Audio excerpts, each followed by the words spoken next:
তো আমি রনিত আবার একবার রিলি কনসালটেন্সিস চ্যানেলে আপনাদের সামনে চলে এসেছি। আর আজকে ডিসকাশন পয়েন্ট হচ্ছে নিট পিজির মেডিকেল অ্যাডমিশন 2025 যেটা চলছে সেই অনুসারে কিন্তু আমরা আজকে কথা বলবো।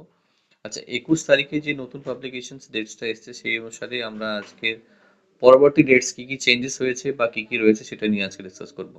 আচ্ছা, 31 ডিসেম্বর থেকে অলমোস্ট রেজিস্ট্রেশন শুরু হয়েছিল, সবাই জানেন 31 ডিসেম্বরের থেকে শুরু হয়ে আর 27/1 অবধি ইনিশিয়ালি যেটা ছিল যে অনলাইন ফি পেমেন্ট করার একটা আপনার এখানে ডেটস ইনিশিয়েট রয়েছে। এখানে মাইন্ডে রাখবেন যে 31/12 থেকে শুরু হয়েছে আর 27/1 আর 29/1 অবধি আপনার এটা ডেটটা এক্সটেন্ড করা হয়েছে, মানে 27/1 থেকে 29/1 অবধি ডেটটা এক্সটেন্ড করা হয়েছে। এখানে দেখতে পাচ্ছেন যে নেক্সট ডেটেও কিন্তু সেম অনুসারে ফি পেমেন্টস কিন্তু আপনার সেই ডেট অনুযায়ী হবে, 29 তারিখ অবধিই হবে, জানুয়ারি অবধি, 29 জানুয়ারি। তারপর successful registrations and fee payment verification candidate in the desired কলেজে সেটা রয়েছে, সেটা 2 তারিখ, 5 তারিখ, 6 তারিখ আর 28 তারিখ, 29 তারিখ, 30 তারিখ, এটা সকাল 11টা থেকে 4টে।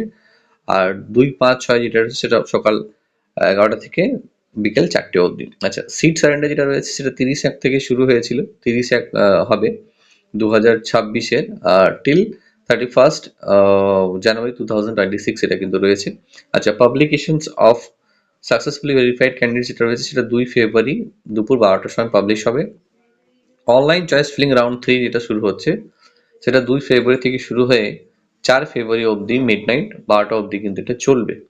আচ্ছা, রেজাল্ট পাবলিকেশন এটা রাউন্ড 3 যেটা নিট পিজি যেটা হচ্ছে সেটা হচ্ছে 10 ফেব্রুয়ারি 2026 দুপুর 2টোর পর কিন্তু এটা অ্যালটমেন্ট হবে, রেজাল্ট কিন্তু অ্যালটমেন্ট পাবলিশ হবে। তারপরে রিপোর্টিং যেটা রয়েছে সেটা 11 ফেব্রুয়ারি, 12 ফেব্রুয়ারি আর 13 ফেব্রুয়ারি ডেটস কিন্তু দেওয়া হয়েছে for West Bengal NEET PG date সংক্রান্তে। এবার অনেকের কোয়ারি রয়েছে যের মধ্যে দিয়ে যেসব কলেজে কত কি সিটস রয়েছে, ফিস নেগোসিয়েশনস কি রয়েছে, সেই সব সংক্রান্তের বিষয়ে জানতে হলে আপনাদেরকে সরাসরি আমাদের নাম্বারে যোগাযোগ করে নিতে হবে। ফোন নম্বর এখানে দেওয়া রয়েছে 7908025692, এই নাম্বার যোগাযোগ করুন যাতে আপনার সিট সংক্রান্ত যেটা রয়েছে আমরা সেখানে আপনাদেরকে গাইড করতে পারি। আপাতত যে শিডিউলটা রিশিডিউল হয়ে এসছে সেটা কিন্তু এখানে ডিসকাশনে আমরা দিলাম। এর পরবর্তী যদি কোনো আপনার কোয়ারি থাকে ডেফিনেটলি আপনার আমার সাথে যোগাযোগ করুন for medical admissions counselling Ronit always দিয়ে। Thank you.